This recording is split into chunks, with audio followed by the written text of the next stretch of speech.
মোবারক। স্বাগত ডিবিসি সংবাদে আপনাদের সাথে আছি সোনিয়া আফরিন ইশিতা। দেখছিলেন আকিজ বশির গ্লাস সংবাদ শিরোনাম। এবারে জানাবো খবরের বিস্তারিত। বর্তমান সরকারের অধীনে সুষ্ঠু নির্বাচন নিয়ে সংশয় রয়েছে বলে মন্তব্য করেছেন বিএনপির স্থায়ী কমিটির সদস্য আমির খসরু মাহমুদ চৌধুরী। দুপুরে চট্টগ্রামে নিজ বাসভবনে দলীয় নেতাকর্মীদের সাথে মত বিনিময়ের সময় তিনি এই মন্তব্য করেন। বলেন, বেশিরভাগ রাজনৈতিক দল ডিসেম্বরে নির্বাচনের মতামত দিলেও পক্ষপাত দুষ্টভাবে এপ্রিলে নেয়ার পাঁয়তারা চলছে। এমন সিদ্ধান্ত গণতন্ত্রের জন্য গভীর সংকট তৈরি করবে বলে শঙ্কা প্রকাশ করেন তিনি।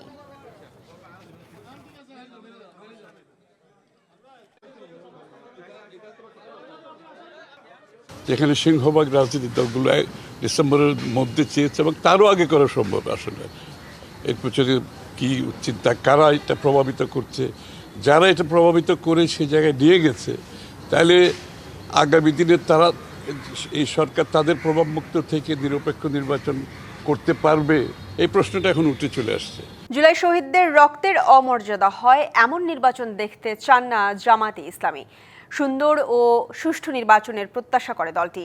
দুপুরে মৌলভীবাজারের কুলাউড়া পৌরসভার মিলনায়তনে পেশাজীবীদের সাথে মত বিনিময় সভায় এসব কথা বলেন জামাতের আমির ডাক্তার শফিকুর রহমান। তিনি আরও বলেন, কোনো দেশ বাংলাদেশের নির্বাচনে হস্তক্ষেপ করুক, এটা কাম্য নয়।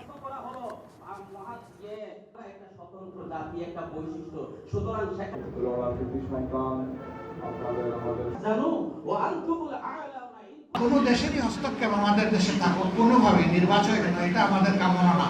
যেমন আমরাও কোনো দেশের কোনো বিষয়ে হস্তক্ষেপ করতে চাই না, আমরা সবাইকে বন্ধু হিসাবে দেখতে চাই। খুব ভালো নির্বাচন আমরা আশা করি, কিন্তু সেই নির্বাচনের প্রতি কালকেও বলেছি, আমরা আশা করব যে নির্বাচনকে প্রশ্নবিদ্ধ করার কেউ চেষ্টা করবেন না, তাহলে আমাদের শহীদদের রক্তের প্রতি আমরা ইমানদারি রক্ষা করতে পারবো না।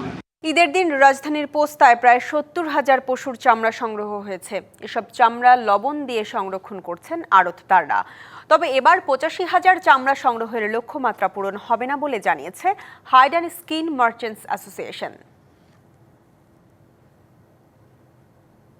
কোরবানির পশুর চামড়া সংগ্রহ করে লবণ দিয়ে সংরক্ষণ করেছেন পোস্তার আড়তদাররা। এখন ট্যানারি মালিকদের কাছে এসব চামড়া বিক্রির জন্য অপেক্ষা করছেন তারা। তবে পোস্তার রাস্তায় গরুর মাথা, খাসির চামড়া সহ অনেক নষ্ট চামড়া পড়ে আছে। দ্বিতীয় দিনেও অল্প পরিসরে চামড়া এসেছে, তবে লক্ষ্য অনুযায়ী দাম পাচ্ছেন না বিক্রেতারা। এরা আজগুবি কোথা থেকে রেট দেয়, কোথা থেকে কি করে, আর মার্কেটে এসে দেখেছি আমরা খুব খারাপ অবস্থা। একটা মাল নিলে একটা মালের পিছনে আপনার 350 থেকে 400 টাকা খরচ আছে। এই খরচগুলো আমি মাইরা হালাই। গাড়ি ভাড়া উঠতেও পারে, আমরা এগুলো নিয়ে ফালামো কোথায়? এই জন্য 2,000 টাকা আমরা পুরো 65 পিস মাল দিয়ে দিচ্ছি এদেরকে। অভিযোগ মানতে নারাজ আড়তদাররা। 1350 টাকা যে লবণযুক্ত সেটা তারা জানে না, যারা মৌসুমী ব্যবসায়ী তারা এটা জানে না। না জানাতে কিছু কিছু জায়গায় একটু তর্ক বিতর্ক হয়েছে। মনে করেন 900 কিনছে, 1000 কিনছে, 1100 কিনছে, 800 কিনা আসে, যেমন যে বুঝায়। লক্ষ্যমাত্রার তুলনায় 20% চামড়া কম সংগ্রহ হবে বলে জানিয়েছে চামড়া ব্যবসায়ীদের সংগঠন। আমাদের টার্গেট যেটা গতবার ছিল 90,000, এই বছর মনে হয় 20% কমে যাওয়ার সম্ভাবনা আছে। তা আশা করতেছি 75,000-এর মতো হওয়ার সম্ভাবনা আছে। যে মানুষের কাছে তারের সংকট আছে, ফিনান্সিয়াল ব্যাকআপ নাই, ব্যাংক ওই ধরনের সহযোগিতা করেনি এইবার। এই সার্বিক দিক বিবেচনা করে আমাদের কেনাকাটাও একটু স্লো। সরকার ব্যবসায়ীদের সাথে সমন্বয় করে চামড়ার দাম নির্ধারণ না করায় বিরোধ তৈরি হয়েছে বলেও মনে করেন তিনি। Yusuf Rana, DBC news, Dhaka. ঈদের আগেই ঘোষণা ছিল 12 ঘন্টার মধ্যেই রাজধানী হবে কোরবানির পশুর বর্জ্যমুক্ত। 2 সিটি কর্পোরেশন শতভাগ অপসারণের দাবি করলেও ঈদের পরদিন ঢাকার চিত্র বলছে ভিন্ন কথা। অলিগলি এমনকি সড়কে পড়ে আছে বর্জ্য, জমে আছে রক্ত মিশ্রিত পানি আর বাতাসে দুর্গন্ধ। রাজধানীর অনেক গলি থেকে মূল সড়কেও কোরবানির পশুর বর্জ্য। এসব চিত্র ঈদের দ্বিতীয় দিনেও ছড়াচ্ছে দুর্গন্ধ। বেঁধে দেয়া 12 ঘন্টা সময়ের আগেই 2 সিটি কর্পোরেশনের শতভাগ বর্জ্য সরিয়ে নেওয়ার দাবি করলেও অলিতে গলিতে এখনও কাজ করছেন পরিচ্ছন্নতা কর্মীরা। তারা বলছেন দ্বিতীয় দিনে পশু কুরবানি দিচ্ছেন কেউ কেউ, তাই সময় লাগছে আরও। অনেক কালো গরু রয়েছে, বানাইতেছে, দাড়ি টাড়ি রয়েছে, আমরা কুলাইতারি না। কোরবানি দিবে হেডিয়া থাকবে, টুকটাক থাকবে, হেডিয়া আজকে আনবে, আনার পরে ক্লিয়ার হয়ে যাবে গা। নগরীর বাইরে নির্ধারিত ডাম্পিং স্টেশনগুলোতেও থেমে নেই কার্যক্রম। সিটি কর্পোরেশনের কর্মীরা বলছেন আরও একদিন লাগবে পুরো শহর পরিষ্কার করতে। আজকে মনে করেন আর 10-6 ঘন্টার ভিতরে ক্লিয়ার হয়ে যাবে। আমরা দেখতেছেন যে কাজ করতেছে, কেউ বসা নাই। সকাল 6টার দিকে আইসি, আজকে হয়ে যাইতে যেতে আবার রাত 10টাই হবে। এই আজকের দিন যদি করে তোলে আর কি মোটামুটি লাইনে আইব। 2 সিটিতে কোরবানির পশুর বর্জ্য সরাতে মাঠে নামেন অন্তত 20,000 কর্মী। Bijan Kumar Das, DBC news, Dhaka. যুক্তরাজ্যের সাবেক সিটি মিনিস্টার টিউলিপ সিদ্দিক লন্ডনে বাংলাদেশের অন্তর্বর্তীকালীন সরকারের প্রধান উপদেষ্টা ডক্টর মোহাম্মদ ইউনূসের সাথে বৈঠক করার অনুরোধ জানিয়েছেন। আজ প্রকাশিত ব্রিটিশ সংবাদ মাধ্যম দ্য গার্ডিয়ান এক প্রতিবেদনে এ তথ্য নিশ্চিত করেছে। সংবাদ মাধ্যমটি জানিয়েছে ডক্টর ইউনূসকে চিঠি পাঠিয়ে এই অনুরোধ করেছেন টিউলিপ। চিঠিতে বলেন, বাংলাদেশ দুর্নীতি দমন কমিশনের রাজনৈতিক উদ্দেশ্য প্রণোদিত অভিযোগের বিষয়ে এই বৈঠকে ভুল বোঝাবুঝি দূর করতে চান তিনি। বাংলাদেশের সাবেক প্রধানমন্ত্রী শেখ হাসিনার বোন শেখ রেহানার মেয়ে টিউলিপের বিরুদ্ধে আওয়ামী লীগ সরকারের আমলে ক্ষমতার অপব্যবহার করে সুবিধাভোগের অভিযোগ করেছেন দুদক। ঈদুল আজহার দ্বিতীয় দিনে ভিড় বেড়েছে রাজধানীর বিনোদন কেন্দ্রগুলোতে। নাগরিক জীবনের কোলাহল থেকে মুক্তি পেতে প্রকৃতি বেছে নিচ্ছেন বেশিরভাগ মানুষ।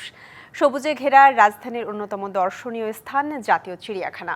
বাঘ, সিংহ, হরিণ, ময়ূর, বানর, সাপ, নানা রকম পাখি ও জলহস্তী সহ বিভিন্ন ধরনের জীবজন্তু দেখতে সকাল থেকেই আনাগোনা শুরু হয় ছোট থেকে বড় সব বয়সের মানুষের। পরিবার পরিজন, বন্ধু বান্ধব কিংবা পরিবারের সর্বকনিষ্ঠ সদস্যদের নিয়ে খানিকটা আনন্দ ভাগাভাগি করে নিতে জাতীয় চিড়িয়াখানায় ভিড় করছেন অনেকেই। ঈদের পরদিন বিনোদন প্রত্যাশী মানুষ ভিড় করছেন রাজধানীর মিরপুরে জাতীয় চিড়িয়াখানায়। সেখানকার সবশেষ খবর জানাতে আমাদের সাথে যুক্ত হচ্ছেন মানজুমা আফরোজ। নীলিমা, চিড়িয়াখানায় আগত পর্যটকরা কি বলছেন এবং শিশু কিশোররা কি বলছেন জানবো আপনার মাধ্যমে। ধন্যবাদ ঈশিতা আপনাকে। আমি কিন্তু সকাল থেকে আপনাদেরকে জানানোর চেষ্টা করছিলাম জাতীয় চিড়িয়াখানার খবরাখবর, এবং এখন আমি বর্তমানে অবস্থান করছি ঠিক হাতির সামনে। এখানে কিন্তু হাতি, বানর, বাঘ, সিংহ সব কিছুই কিন্তু দেখতে এখানে দর্শনার্থীদের ভিড় হয়ে গেছে, এবং আমি আপনাদেরকে একটু দেখানোর চেষ্টা করব। আসলে এখানে সবথেকে যে হাতিটা আছে, এই হাতিটা দেখতে কিন্তু এখানে দর্শনার্থীরা ভিড় করে আছেন। আমি আপনাদেরকে একটু দর্শনার্থী দেখানোর চেষ্টা করব। সবার সব থেকে বেশি আকর্ষণ সেটা থাকে চিড়িয়াখানায় হাতি, বাঘ, সিংহ এবং জেব্রা। আমি আপনাদেরকে দেখানোর একটু চেষ্টা করছি আসলে দর্শনার্থীদের কেমন ভিড়। আজ যেহেতু ঈদুল আজহার দ্বিতীয় দিনে কিন্তু শহরে একটি আমেজ কাটিয়ে সারাদিন কাটিয়ে পরিজন এবং সব থেকে বেশি ছোট সদস্য যারা আছে তারা কিন্তু খুব উৎফুল্ল এবং উৎসাহের সাথে এই জাতীয় চিড়িয়াখানাটা উপভোগ করছেন, এবং এখানকার যে বনাঞ্চল এবং মনোরম পরিবেশ, সবুজে ঘেরা যে স্থলটা, এটা কিন্তু সবাই অনেক বেশি উপভোগ করছে। সাধারণত ঈদের যে এবার ছুটিটা হয়েছে, ছুটিটা কিন্তু দীর্ঘ সময়ের একটা ছুটি হয়েছে। এই ছুটিটাতে যারা ঢাকায় আছেন তাদের জন্য আসলে বিনোদন কেন্দ্রগুলো খুলে দেওয়া হয়েছে, যেখানে আজকে রবিবারে সাধারণত জাতীয় চিড়িয়াখানা বন্ধ থাকে, কিন্তু ঈদের ছুটির সাপেক্ষে কিন্তু এটা খোলা আছে, এবং যতদিন ঈদের ছুটি চলবে সেখানে সাপ্তাহিক বন্ধ থাকার সত্ত্বেও কিন্তু বিনোদন কেন্দ্রগুলো বেশিরভাগই খোলা থাকবে দর্শনার্থীদের জন্য। আমি আপনাদেরকে আরও একবার দেখানোর চেষ্টা করবো সব থেকে বেশি যে বড় যে আকর্ষণীয় যে পশু দেখতে আসে সেটা হচ্ছে হাতি। হাতিটাকে সবাই দেখছে, এবং দূর থেকে এই যে বন্য প্রাণী এবং মানুষের মধ্যে যে মেলবন্ধন, সেটা আমি আপনাদেরকে একটু দেখানোর চেষ্টা করব এই পরিবেশের মাধ্যমে। এখানে আমরা হাতি ছাড়াও অন্যান্য যে পশুগুলো দেখতে আসে সেগুলো হচ্ছে বাঘ এবং সিংহ, ওটাও আমরা আপনাদেরকে দেখিয়েছি কিছুক্ষণ আগে, এবং আমি সকাল থেকে আপনাদেরকে দেখানোর চেষ্টা করছিলাম আসলে জাতীয় চিড়িয়াখানায় পর্যটকদের বা দর্শনার্থীদের কীরকম ভিড় আছে।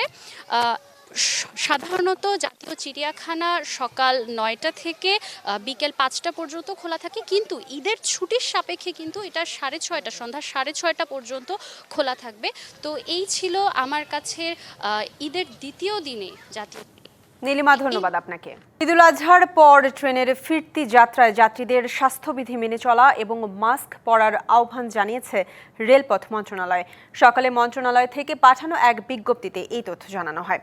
এতে বলা হয়, সাম্প্রতিক সময়ে দেশে কোভিড-19 সংক্রমণের হার আবারও বেড়ে যাওয়ায় স্বাস্থ্য ও পরিবার কল্যাণ মন্ত্রণালয় জনসমাগমপূর্ণ এলাকায় মাস্ক পরার পরামর্শ দিয়েছে। বিশেষ করে বয়স্ক ও অসুস্থ ব্যক্তিদের এসব স্থান এড়িয়ে চলার আহ্বান জানানো হয়েছে। বিজ্ঞপ্তিতে বলা হয়, যাত্রীদের সচেতনতা ও সহযোগিতায় পারে সংক্রমণ ঝুঁকি কমাতে কার্যকর ভূমিকা রাখতে। আন্তর্জাতিক প্রসঙ্গ। ধনকুবের ইলন মাস্কের সাথে সম্পর্ক শেষ হয়ে গেছে, আর তা কোনোভাবেই জোড়া লাগবে না, এমন কথা বলেছেন যুক্তরাষ্ট্রের প্রেসিডেন্ট ডোনাল্ড ট্রাম্প। স্থানীয় সময় শনিবার মার্কিন গণমাধ্যম এনসিবিকে দেয়া এক সাক্ষাৎকারে তিনি কথা বলেন। ট্রাম্প আরও জানান, প্রেসিডেন্টের অফিসের প্রতি অসম্মানজনক আচরণ করেছেন মাস্ক। এদিকে বিবিসি বলছে, ট্রাম্পের কর ও ব্যয় সংক্রান্ত বিলের তীব্র প্রকাশ্য সমালোচনার কারণ করেন মাস্ক। এর পাল্টায় তার প্রতিষ্ঠানের সাথে থাকা সব সরকারি চুক্তি বাতিল করার হুমকি দেন ট্রাম্প। দুজনের সম্পর্ক ভাঙনের পর নানান গণমাধ্যমে উঠে আসে ডেমোক্রেটিক প্রার্থীদের অর্থায়ন করবেন ইলন মাস্ক। তবে তা বাস্তবায়িত হলে মাস্ক গুরুতর পরিণতির সম্মুখীন হবেন বলে হুমকি দিয়েছেন ট্রাম্প। খেলার খবর। বাংলাদেশের বিপক্ষে এএফসি এশিয়ান কাপ বাছাই পর্বের ম্যাচ খেলতে রাতে ঢাকায় পৌঁছে সকালে অনুশীলনের মাঠ পরিদর্শন করেছে সিঙ্গাপুর ফুটবল দল। বিকেল 4টায় অনুশীলনের নামবে দলটি। এশিয়ান কাপে যাওয়ার লড়াইয়ে সিঙ্গাপুরের বিপক্ষে ম্যাচটি বাংলাদেশের জন্য যেমন গুরুত্বপূর্ণ, ঠিক তেমনি গুরুত্বপূর্ণ সিঙ্গাপুরের জন্য।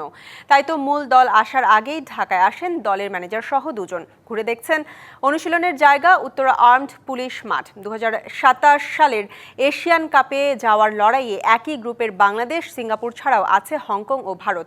বাংলাদেশ ও সিঙ্গাপুর দুদলই নিজেদের প্রথম ম্যাচে ড্র করেছে, তাই দু দলের সামনেই জয়ের বিকল্প নেই। সংবাদে এই ছিল এখনকার মতো। ডিবিসি নিউজের সঙ্গেই থাকুন।